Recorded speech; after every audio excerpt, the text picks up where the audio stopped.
Good morning students. आज हम पढ़ने जा रहे हैं क्लास टेंथ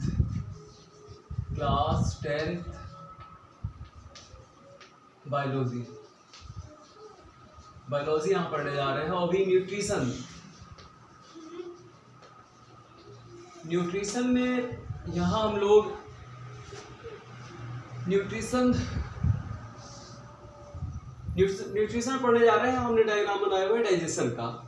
तो आप जानते हो कि न्यूट्रिशन का मतलब क्या होता है। न्यूट्रिशन का मतलब होता है न्यूट्रिएंट्स को ले करके उसे यूजफुल बनाने के लिए जितनी भी प्रोसेस होती हैं, उसे यूटिलाइज करने के लिए जितनी भी प्रोसेस होती हैं, उसे न्यूट्रिशंस कहते हैं।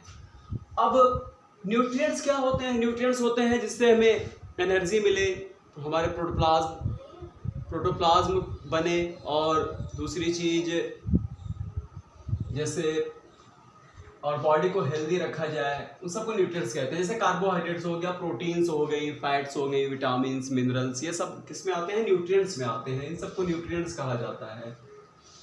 तो न्यूट्रिएंट्स को बक्कल कैविटी तक यानी मुंह तक ले जाने की जो प्रोसेस होती है उसे कहते हैं इंजेशन। तो न्यूट्रिशन के कई स्टेप होते हैं। पहला स्टेप होता है इंजेशन।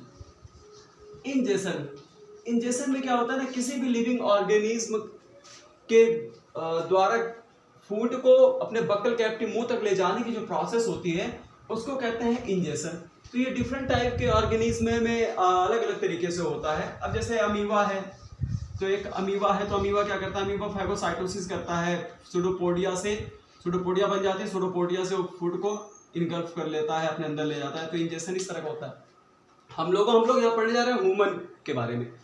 तो न्यूट्रिशन का जो पहला स्टेप होता है वह इंजेशन। हम लोग अपने हाथों से क्या करते हैं? फूड को अपने बक्कल कैविटी तक यानी माउथ तक ले जाते हैं, और ले जाने के बाद वहां पर दांतों की हेल्प से, अपने टीथ जो होते हैं उसकी हेल्प से फूड को क्रश करते हैं, उसको छोटे छोटे टुकड़ों में ब्रेक डाउन किया जाता है, तोड़ा जाता है। तो अब देखो, जब बक्कल कैविटी में फूड आता है यानी माउथ कैविटी में जब फूड आता है, तब यहीं से डाइजेशन शुरू होता है। सेकेंड प्रोसेस होता है वह जो है वह डाइजेशन का है। तो यहाँ पर हम लोग डाइजेशन के ही बारे में पढ़ेंगे। डाइजेशन क्या होता है? क्लास 10th में क्लास 10 की स्टैंडर्ड से डाइजेशन को देखेंगे। तो जैसे ही फूड जो होता है यानी खाना यानी भोजन जो होता है वह हमारे बक्कल कैविटी में आता है। तो यहाँ पर जॉ होते हैं, जॉ में टीथ लगे होते हैं। टीथ डिफरेंट टाइप के होते हैं, हेट्रोडोंट्स होते हैं। और तो ये क्या करते हैं, इसमें दांत में जो मोलर और प्रीमोलर जो टीथ होता है, ये हमारे फूड को क्या करता है? फूड को छोटे छोटे टुकड़ों में तोड़ना शुरू कर देता है। और सबसे बड़ी चीज़ ये होती है कि हमारे माउथ में यानी बक्कल कैविटी में जो स्लाइवा आता है, स्लाइवा ये कहाँ से आता है? स्लाइवा हमेशा रहता है। कभी कभी अच्छे खाने को देख करके पहले ही स्लाइवा मुंह में आ जाती है। तो ये जो स्लाइवा आता है इसे हिंदी में लार भी कहते हैं। ये स्लाइवा आता कहाँ से है? तो स्लाइवा स्लाइवरी ग्लैंड से आता है। स्लाइवरी ग्लैंड से आते हैं। और ये स्लाइवरी ग्लैंड्स होती कितना है? 3 पेयर्स होती है स्लाइवरी ग्लैंड्स। ह्यूमन में कितनी पेयर्स होती है स्लाइवरी ग्लैंड्स? 3 पेयर्स होती है। ये क्वेश्चन आपके एमसीक्यू में पूछा जाएगा। ये सब आप यहीं से देखते चलो, छोटे छोटे पॉइंट्स होंगे। जो दिसंबर में जो पेपर होना है, वो दिसंबर के पेपर में आप एमसीक्यू टाइप के क्वेश्चन पूछे जाएंगे। तो आपसे भी पूछा जा सकता है कि हमारे माउथ में कितनी पेयर्स सलाइवरी ग्लैंड्स होती हैं? तो 3 पेयर्स सलाइवरी ग्लैंड्स होती हैं। और 3 पेयर सलाइवरी ग्लैंड्स में पहली ग्लैंड्स कौन सी होती है? पैरोटिड ग्लैंड्स होती है। 1 पेयर पैरोटिड ग्लैंड्स हो गई। दूसरी हो गई सब मैंडिबुलर ग्लैंड्स, और तीसरी होती है सबलिंगुअल ग्लैंड्स। ये 3 पेयर होती हैं हमारे सलाइवरी ग्लैंड। तो पैरोटिड ग्लैंड जो होती है सबसे बड़ी होती है। ये ठीक कान के ठीक नीचे इस जगह पर होती है। कभी कभी हमें एक इन्फेक्शन लग जाता है, मम्स का इन्फेक्शन लग जाता है। तो मम्स का जब इन्फेक्शन लगता है तो इसी ग्लैंड जो पैरोटिड ग्लैंड्स होती है, और देखा जाए तो ग्लैंड्स ये इस जगह पर है। ये जो देख रहे हो आप, ये यही है पैरोटिड ग्लैंड्स। अब इसको हम यहाँ पर आपको इसको लिखने जा रहे हैं। तो सलाइवरी ग्लैंड जो 3 होती है, सलाइवरी ग्लैंड 3 में ये वाली जो ग्लैंड देख रहे हो, कान, ये कान है, ये पिंडा है, या पिंडा के ठीक नीचे ये होती है पैरोटिड। ये है पैरोटिड ग्लैंड। ये पैरोटिड ग्लैंड होती है, सबसे बड़ी सलाइवरी ग्लैंड्स होती हैं। दो होती हैं, एक इधर होती है और एक इधर होती है। कभी कभी आप देखे होंगे बचपन में हमें मम्स का एक वायरस का इन्फेक्शन लग जाता है तो इस सलाइवरी ग्लैंड में इन्फेक्शन होता है और ये ग्लैंड जो होती है सब फूल जाती है। तो जब ये फूल जाती है तो भाई वायरस की तो कोई दवा है ही नहीं, तो 5-6 दिन तक बहुत दर्द रहता है और लोग इसमें कुछ ना कुछ बांध देते हैं, ताकि गाँव में क्या होता है ना, वैसे कुछ बांध देते हैं, केला की पत्ती उत्ती बांध देते हैं और वैसे भी उसका कोई इलाज नहीं है, 5-6 दिन के बाद ये खुद ही ठीक हो जाता था, ठीक हो जाता है। ऐसा होता है ये इन्फेक्शन जब होता है ना तो पूरे मोहल्ले के जितने बच्चे होते हैं सब इन्फेक्टेड हो जाते हैं। पूरे लाइफ में एक बार ये इन्फेक्शन, मम्स का इन्फेक्शन जरूर होता है, इसको मम्स कहते हैं। मम्स वायरस का इन्फेक्शन है, वायरस से होने वाली बीमारी है, इसको आप याद रखिए कि एक डिजीज है जो वायरस होने वाली बीमारी है, मम्स। तो मम्स जब होता है तो उस पूरे मोहल्ले में जितने भी बच्चे होते हैं, छोटे बच्चे जिनको कभी मम्स नहीं हुआ रहता, उसके बाद उन सबको मम्स हो जाता है। एक बार में सब इन्फेक्टेड हो जाते हैं, उसके बाद जब वो ठीक हो जाते हैं तो फिर लाइफ में दोबारा ये मम्स कभी नहीं होता। तो मम्स एक बार होता है, जब एक बार एंटीबॉडी हमारे अंदर बन जाती है तो पूरे लाइफ एंटीबॉडी बनी रहती है, फिर नहीं होता। अगर बचपन में ये मम्स हो जाए तो ठीक रहता है, लेकिन अगर बड़े एज में जब मम्स होता है तो बहुत तकलीफ होती है। तो पहले क्या होता था ना, ब्रिटेन में, जब ब्रिटेन में अगर किसी बच्चे को मम्स होता था, बहुत पहले की बात बता रहे हैं, तो ब्रिटेन में क्या होता, जब किसी बच्चे को मम्स होता था तो पेरेंट्स जब देखते कि यहाँ पर मम्स फैला, मम्स किसी बच्चे को हुआ है, तो उस मोहल्ले के सारे बच्चों को पार्टी दे देते थे। छोटे छोटे बच्चों को, 3 साल 4 साल 5 साल के बच्चों को सबको पार्टी दे देते थे और एक कमरे में उनको खाने पीने की चीज़ें दे करके उनको बंद कर देते थे। अब वो बच्चे क्या होता था, पूरे कमरे में खेलते रहते थे और खेलते कूदते खाते पीते पूरे बच्चे इन्फेक्टेड हो जाते थे। तो सब बच्चे एक बार में ये मम्स का इन्फेक्शन सबको लग जाता था। उसके बाद 5 से 6 दिन में एंटीबॉडी जब बन जाती थी, उसके बाद सारे बच्चे ठीक हो जाया करते थे। तो इस तरह से इसका इलाज किया जाता है। मतलब एक बार अगर मम्स हो जाता है तो पूरे होल लाइफ इसकी एंटीबॉडी बनी रहती है, फिर लाइफ में कभी नहीं होती। तो मम्स आप लोग को भी हुआ होगा। तो मम्स का इन्फेक्शन जो होता है ना, इसी पैरोटिड ग्लैंड्स में होता है। और पैरोटिड ग्लैंड सबसे लार्ज ग्लैंड्स होती है। आपसे पूछा जाएगा कि 1 पेयर पैरोटिड ग्लैंड्स जो होती हैं, सबसे बड़ी सबसे लार्ज क्या कहते हैं, ये लार ग्रंथि कौन सी होती है, या सलाइवरी ग्लैंड्स जिसको कहते हैं, आप इसको सलाइवरी ग्लैंड्स इंग्लिश में कहते हैं सलाइवरी, और हिंदी में बोलते हैं लार ग्रंथि। तो सबसे बड़ी जो सलाइवरी ग्लैंड्स होती है, सलाइवरी ग्लैंड्स या लार ग्रंथि जो होती है, सलाइवरी ग्लैंड्स में पैरोटिड सबसे बड़ी ग्लैंड्स होती है और इसे में मम्स इन्फेक्शन होता है। उसके बाद जो दूसरी सलाइवरी ग्लैंड्स होती है, तो ये जो होती है दूसरी वाली जो है ना, ये सब मैंडिबुलर कहते हैं इसको, सब मैंडिबुलर, या इसी का दूसरा नाम है सब मैक्सिलरी, या इसका एक नाम और है सब मैक्सिलरी ग्लैंड्स। तो ये जो होती है दूसरी बड़ी सलाइवरी ग्लैंड्स होती है, जो निचला जबड़ा जो होता है ना, निचला जबड़ा के ठीक पीछे यहाँ पर होता है, इस जगह पर पीछे पोस्टेरियर एंड पर होता है, इस जगह पर। तो यहाँ पर आप देख रहे होगे तो एक इधर होती है, एक उधर होती है। तो 1 पेयर ये सलाइवरी ग्लैंड्स है। ये दोनों अपने डक्ट से आकर के बक्कल कैविटी में खुलती है। देखिए ये भी अपने डक्ट से जाकर के बक्कल कैविटी में खुल रही है। तो ठीक है, ये रहा आपका। तो ये 2 ग्लैंड्स होगी। अब सबसे ज्यादा सलाइवा का सिक्रेशन कौन करता है? 70% आप ये मान करके चलो कि ये दोनों में से सब मैंडिबुलर कहो या सब मैक्सिलरी ग्लैंड, ये सबसे ज्यादा सलाइवरी ग्लैंड का सिक्रेशन करती है। तो ये अपने डक्ट से या सबलिंगुअल से होते हुए आकर के यहाँ पर बक्कल कैविटी में खुल जाती है। तीसरी जो होती है वह है सबलिंगुअल, यहाँ है सबलिंगुअल ग्लैंड्स। तो सबलिंगुअल ग्लैंड्स ठीक होता है जीभ के ठीक नीचे होती है। तो जीभ के नीचे सबसे स्मॉल सलाइवरी ग्लैंड्स होती हैं, सबसे छोटी लार ग्रंथियां होती हैं। सबसे छोटी सलाइवरी ग्लैंड्स जो होती हैं वह क्या होती हैं? Sublingual glands. तो देखो हिंदी मीडियम में हो तो लार ग्रंथि कह दो, अगर इंग्लिश मीडियम में हो तो भाई सलाइवरी ग्लैंड्स उसी को। तो सलाइवरी ग्लैंड सबसे छोटी जो होती है वह सबलिंगुअल ग्लैंड्स होती है, जीभ के नीचे होती है, 2 होती है। बहुत सारी डक्ट से ये यहाँ पर ऐसे डक्ट से यह खुली रहती है और ये ठीक जीभ के नीचे होती है। तो कभी कभी कुछ मेडिसिन आता है, जैसे किसी को हार्ट अटैक होने वाला मतलब उससे बचने के लिए कुछ लोग जैसे हार्ट पेशेंट होते हैं तो जिनको कभी भी हार्ट अटैक आ सकता है, तो ऐसे लोग क्या करते हैं अपनी जेब में छोटे छोटे एक छोटी शीशी होती है, उसमें उसमें दवा रखे रहते हैं। और जैसे उन्हें फील होता है या उनको उलझन हो रही है या सीने में दर्द होता है तो 2 टैबलेट या 1 टैबलेट निकाल करके जीभ के नीचे रख लेते हैं। तो वो सब लिंगुअल मेडिसिन है, उसको खाया नहीं जाता। जैसे आइसोडिल 5 mg हो गई, ये हार्ट अटैक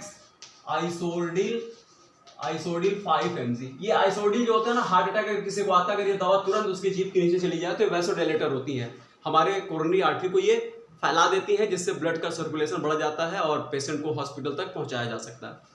तो सबलिंगुअल हो गई, तो सबलिंगुअल इसीलिए इसमें आइसोडिल सबलिंगुअल लिखा रहता है कि मतलब इसको सलाइवरी ग्लैंड के ठीक ऊपर रखा जाता है। जब इसको ऊपर रखते हैं तो बड़ी जल्दी से डिसॉल्व हो जाती है, एब्जॉर्ब हो जाती है, एब्जॉर्ब हो करके सीधा ब्लड में जाती है और सीधा वैसोडायलेटर होती है, हमारे हार्ट की जो कोरोनरी आर्टरीज होती है उनको फैला देती है, जिससे ब्लड सर्कुलेशन बढ़ जाता है और इमरजेंसी में पेशेंट को बचाया जा सकता है हार्ट अटैक से। तो 3 पेयर्स सलाइवरी ग्लैंड्स होती है, पैरोटिड, सबमैंडिबुलर या सबमैक्सिलरी, दोनों एक है, और सबलिंगुअल, ये सब मिलकर के सलाइवा को बनाती हैं। और जैसे ही फूड आता है, जो यहाँ पर जॉ में टीथ लगे होते हैं, मोलर और प्रीमोलर की, और टंग की हेल्प से क्या करते हैं, इसको पूरी तरह से इसको चारों तरफ ले जा करके, दांतों के नीचे ले जा करके मोलर और प्रीमोलर की हेल्प से फूड को छोटे छोटे टुकड़ों में तोड़ा जाता है। लेकिन उसी समय लार्ज सलाइवरी ग्लैंड्स पहले से ही आकर के इसमें मिल जाती है। और सलाइवरी ग्लैंड्स में क्या होता है, म्यूसिन होता है, म्यूसिन होता है जो फूड को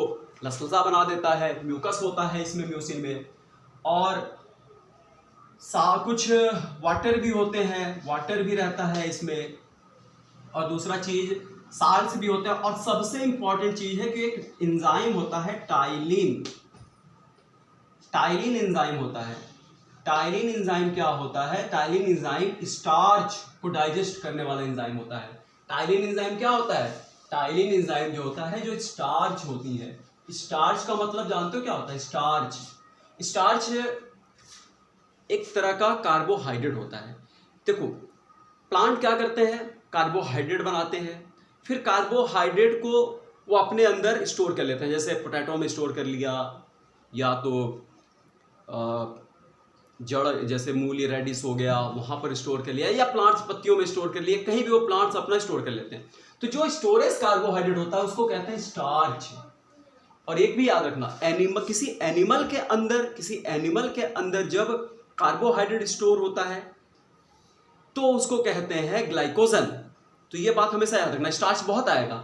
स्टार्च का मतलब, starch is a type of carbohydrate, एक तरह का कार्बोहाइड्रेट है जिसे प्लांट स्टोर करते हैं, जिस कार्बोहाइड्रेट उसका जिस फॉर्म में स्टोर करते हैं, तब उसे हम कार्बोहाइड्रेट ना कह करके उसको क्या बोलते हैं, स्टार्च कहते हैं। तो स्टार्च को टाइलिन एंजाइम क्या करता है, जो टाइलिन होता है, टाइलिन एंजाइम स्टार्च को तोड़ देता है, किसमें, माल्टोज में तोड़ देता है। कौन, टाइलिन एंजाइम कहां पाया जाता है, ये हमारे सलाइवा में पाया जाता है। और ये जो ग्लैंड सिक्रेट करती है, जैसे सबसे ज्यादा सबमैंडिबुलर या सबमैक्सिलरी जो होती है 70% सलाइवा सिक्रीशन करती है। और जो ये इसी में क्या होता है, टाइलिन होता है। टाइलिन एक तरह का एमाइलेज होता है जो कि स्टार्च को डाइजेस्ट करता है, कार्बोहाइड्रेट डाइजेस्टिव एंजाइम होता है, और यह स्टार्च को माल्टोज में तोड़ देता है। आपने कभी ध्यान दिया होगा कि जब आप कच्चा चावल को चबाओ, अगर वो चावल नया है तो जैसे उसको चबाओ, थोड़ी देर के बाद जब उसको चबाते रहो, जब उसमें खूब सलाइवा मिल जाती है तो मिठास आ जाती है, उसे महसूस होता है कि बहुत मीठा लग रहा है। क्योंकि उस समय क्या होता है, जब उस समय चावल में स्टार्च होता है और सलाइवा जब जाकर कुछ देर के बाद उसको माल्टोज में तोड़ देते हैं तो माल्टोज मीठा होता है। तब आप समझ लो कि हमारी जो स्टार्च होती है, स्टार्च कुछ माल्टोज में टूट गई। तो ये रहा। तो अब देखो, जो अगर आपसे ये पूछा जाएगा कि बक्कल कैविटी माउथ में फूड में सलाइवरी ग्लैंड्स मिल जाती है और पैरोटिड मतलब सलाइवरी ग्लैंड्स यहाँ पर सलाइवा मिक्स कर देती है और टंग की हेल्प से मिक्स हो जाता है, और मोलर और प्रीमोलर टीथ जो होते हैं वो क्रश करके छोटे छोटे टुकड़ों में तोड़ देते हैं। तो यानी अगर आपसे पूछा जाता है कि सबसे पहले किसका डाइजेशन स्टार्ट होता है, तब आप क्या बताओगे, स्टार्च का डाइजेशन हमारे बक्कल कैविटी या माउथ से ही स्टार्ट हो जाता है। उसके बाद यहाँ पर एक बोलस बन जाता है, म्यूसिन फूड को एक नेवाले के फॉर्म में बना देता है, इसको बोलस कहते हैं, बोलस फॉर्म में बन जाता है। उसके बाद उसको निगल लिया जाता है एसोफेगस से। अब ये एसोफेगस में 2 नली खुलती है, ये नीचे की तरफ आप देख रहे हो 2 नली खुलती है, हमने आपको समझाने की कोशिश किया है। एक तो ये चली गई, ये फेफड़ों में ट्रैकिया है, ये ट्रैकिया है, ये कहाँ चली गई, ये फेफड़ों में चली गई। और दूसरा वाला जो आप देख रहे हो दूसरा जो होता है इसको एसोफेगस कहते हैं, और यह कहाँ चली जाती है, स्टमक में, मतलब स्मॉल इंटेस्टाइन। ये स्टमक के बाद स्मॉल इंटेस्टाइन में चली जाती है। तो अब हम लोग यहाँ पर फायरिंग्स, इसको पूरा क्या बोलते हैं, इसको पूरे को फायरिंग्स कहते हैं। अब ये फायरिंग्स में एक तो जो होता है ये ट्रैकिया, ये लंग्स में जाता है, फेफड़ों में जाता है, यहाँ पर एक एपिग्लॉटिस ढक्कन लगा होता है, खाते से निकलते समय ये बंद कर लिया जाता है, और दूसरा जो होता है एसोफेगस, वो खुला रहता है ऐसे, और जब भी हम कोई चीज़ निकलते हैं तो ये यहाँ पर से सीधा कहाँ चली जाती है, वो सब पूरा फूड आकर के स्टमक में इकट्ठा जाता है। अब ये एसोफेगस है, फायरिंग से एसोफेगस खुलती है, हम लोग एसोफेगस के बारे में पढ़ेंगे, और ट्रैकिया के बारे में हम लोग रेस्पिरेशन में पढ़ेंगे। तो आप यहाँ तक पहले इसको छोटी छोटी चीज़ें हैं, इसको आप स्क्रीनशॉट ले लो और नोट करो, तो फिर आगे बताते हैं।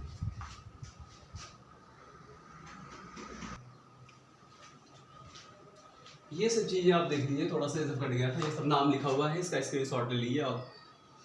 अब देखिए, अब जब फूड खिसक करके जब यहाँ से निकला जाता है तो वह सीधा एसोफेगस से होता है, एसोफेगस में कोई डाइजेशन नहीं होता, सीधा एसोफेगस से होता हुआ कहाँ चला जाता है, स्टमक में। ये स्टमक क्या होता है, एक मस्कुलर बैग लाइक स्ट्रक्चर होता है, जिसमें आप ये कह सकते हो कि इसमें फूड सीधा आकर के यहीं पर स्टोर हो जाता है। तो अब हम लोग इसको पढ़ने जा रहे हैं। अब जब फूड कहाँ आया, फूड स्टमक में इकट्ठा हो गया, जैसे ही स्टमक में आता है एसोफेगस से होता हुआ यहाँ पर इकट्ठा हो जाता है, और ये जो देख रहे हो आप, इसी को कहते हैं स्टमक। अब ये स्टमक में जब फूड, जैसे ही फूड आ जाता है तो स्टमक में क्या होता है, यहाँ म्यूकसा, सब म्यूकसा लेयर होती है, और एक highly muscular bag like structure होता है जो फूड को स्टोर करता है। 2-3 लीटर तक फूड इसमें स्टोर हो जाता है। और पूरे जो एसोफेगस आप देख रहे हो, पूरे एसोफेगस में म्यूकस की लेयर, पूरे इंटेस्टाइन में एक म्यूकस की लेयर होती है। तो यहाँ पर म्यूकस और सब म्यूकस की लेयर होती है। अगर म्यूकस और सब म्यूकस की लेयर ना हो तो एंजाइम्स क्या करें, इसके मसल्स को डाइजेस्ट कर देंगे। तो यहाँ पर इनवॉलेंट्री मसल्स होती हैं, पूरा स्टमक बना होता है। जैसे ही फूड यहाँ पर आकर के इकट्ठा हो जाता है, फूड इकट्ठा हो जाता है, तो यह इस जगह से यहाँ पर बहुत सारी, करीब 2 से 2.5 करोड़ तक या 3 करोड़ तक आप मान के चलो कि गैस्ट्रिक ग्लैंड्स होती हैं। गैस्ट्रिक ग्लैंड्स होती हैं,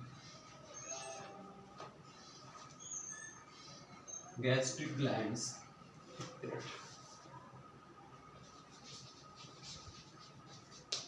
ग्लैंड्स होती हैं, और बहुत ज़्यादा होती है, पूरे से इंटेस्टाइन, पूरे स्टमक के म्यूकोसा, सब म्यूकोसा में ऐसे धंसी रहती हैं, एक ग्लैंड्स होती है। और ये क्या करती है, जैसे ही फूड यहाँ पर आ जाता है, फूड जैसे ही इसके कांटेक्ट में आता है तो यहाँ पर गैस्ट्रिक ग्लैंड से गैस्ट्रिक जूस निकलता है, गैस्ट्रिक जूस। अब गैस्ट्रिक जूस का सिक्रीशन होता है, और फिर पेरिस्टालसिस मूवमेंट होता है। इसकी जो मसल्स होती हैं, मसल्स पेरिस्टालसिस मूवमेंट करती हैं, यानी फूड को क्रश करना शुरू कर देती हैं, मिलाना शुरू कर देती हैं, उसका मंथन करना शुरू कर देती हैं। और गैस्ट्रिक जूस जब निकलता है तो गैस्ट्रिक जूस पूरे फूड में आकर के मिल जाता है, पूरा ऐसे पेरिस्टालसिस मूवमेंट करता रहता है स्टमक, और बार बार इसको गैस्ट्रिक जूस का सिक्रीशन होता है, और गैस्ट्रिक जूस से यहाँ पर मिलता रहता है। अब गैस्ट्रिक जूस में होता क्या है, गैस्ट्रिक जूस में HCl होता है, हाइड्रोक्लोरिक एसिड होता है, नंबर 1। दूसरा चीज में कुछ एंजाइम्स होते हैं, जैसे पेप्सिन होता है। तीसरा रेनिन करके एक एंजाइम होता है, रेनिन। और कुछ गैस्ट्रिक लाइपेज होते हैं, गैस्ट्रिक लाइपेज होता है। ये इस तरह के एंजाइम पाए जाते हैं, जबकि गैस्ट्रिक लाइपेज नाम मात्र के बराबर होता है, कोई खास ये।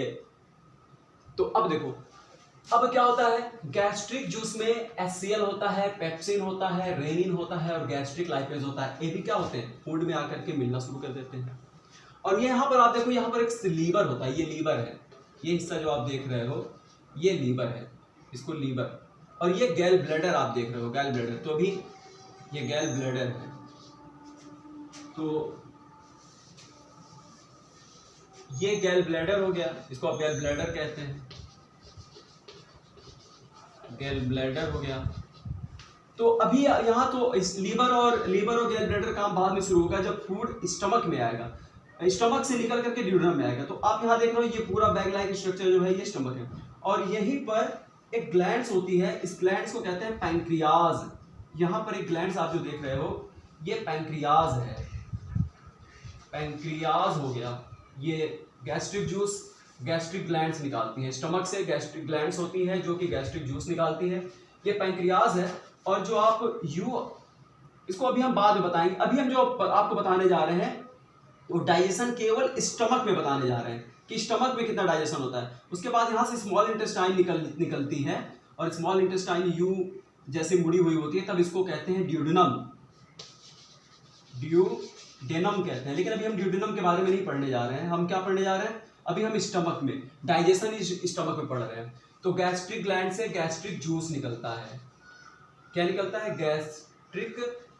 गैस्ट्रिक जूस निकलता है। और गैस्ट्रिक जूस में क्या होता है, HCl होता है, पेप्सिन होता है, रेनिन होता है, गैस्ट्रिक लाइपेज होता है। ये भी फूड में मिल जाते हैं। तो देखो पेप्सिन जो होता है ना, पहले प्रो एंजाइम के रूप में पड़ा रहता है। पेप्सिन एक्टिव नहीं रहता, पेप्सिन को एक्टिव करने का काम HCl करता है। तो HCl के फंक्शन क्या होते हैं, HCl भी आकर के यहाँ पर मिल जाता है। जब HCl आकर के पूरे फूड के साथ मिल जाता है तो यह फूड के मीडियम को एसिडिक बना देता है, क्योंकि पेप्सिन और रेनिन जो होते हैं ना, ये एसिडिक मीडियम में ही फंक्शन करते हैं। तो HCl क्या करता है, HCl का काम क्या होता है, HCl जो होता है ये पूरे फूड के मीडियम को एसिडिक बना देता है। हाँ, इसका pH बहुत कम रहता है, 1 से 3 ऐसे रहता है। तो पूरा फूड जो होता है वह एसिडिक हो जाता है। और भी फूड के साथ जो भी हार्मफुल बैक्टीरिया या जर्म्स आए रहते हैं उसको भी HCl मार देता है और फूड को स्पॉइल होने से बचाता है, सड़ने से बचाता है। लेकिन सबसे बड़ा इसका HCl का जो फंक्शन होता है, जो पेप्सिन होता है ना, पेप्सिन पहले इनएक्टिव स्टेज में रहता है, प्रोएंजाइम के फॉर्म में रहता है। प्रोएंजाइम फॉर्म में पेप्सिनोजेन के फॉर्म में रहता है। पेप्सिनोजेन पहले एक्टिव नहीं होता। जो पेप्सिन होता है वह एक प्रोएंजाइम यानी एक्टिव एंजाइम के फॉर्म में रहता है, जिसको कहते हैं पेप्सिनोजेन। फिर बाद में क्या होता है, ये पेप्सिनोजेन जो होता है ये HCl के कांटेक्ट में जैसे ही आता है तो ये एक्टिव पेप्सिन में बना लेता है।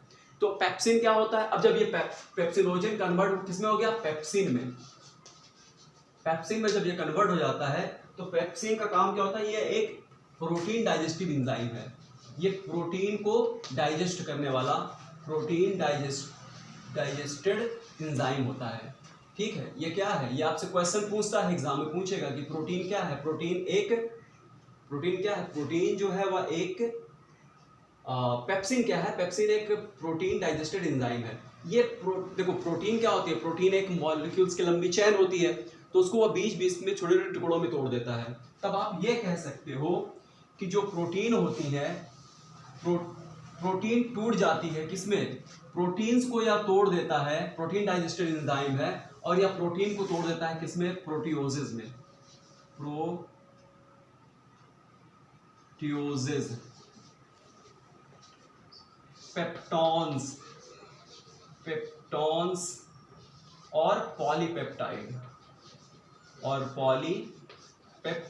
में तोड़ देता है। किसमें तोड़ देता है, ये पेप्सिन जो होता है ये प्रोटीन को प्रोटियोजेज, पेप्टॉन्स और पॉलीपेप्टाइड में तोड़ देता है। मतलब जो प्रोटीन की चैन होती है, प्रोटीन की चैन को छोटे छोटे टुकड़ों में तोड़ देता है। तो पॉलीपेप्टाइड, प्रोटियोजेज, पॉलीपेप्टाइड और पेप्टॉन्स में तोड़ देता है। धीरे धीरे टूटती जाती है प्रोटीन। उसके बाद यहाँ पर दूसरा फंक्शन आता है। पेप्सिन के बारे में एक बार और सुन लो। पेप्सिन क्या होता है, पेप्सिन एक प्रोटीन डाइजेस्टेड एंजाइम है। जो पेप्सिन क्या है, पेप्सिन एक प्रोटीन डाइजेस्टेड एंजाइम है जो प्रोटीन को प्रोटियोजेस, पेप्टॉन्स और पॉलीपेप्टाइड्स में तोड़ देता है। उसके बाद नंबर आता है रेनिन का। रेनिन जो होता है, रेनिन जो दूध होती है, मिल्क होती है, मिल्क में एक सॉल्युबल प्रोटीन होती है जिसको कहते हैं कैसीन।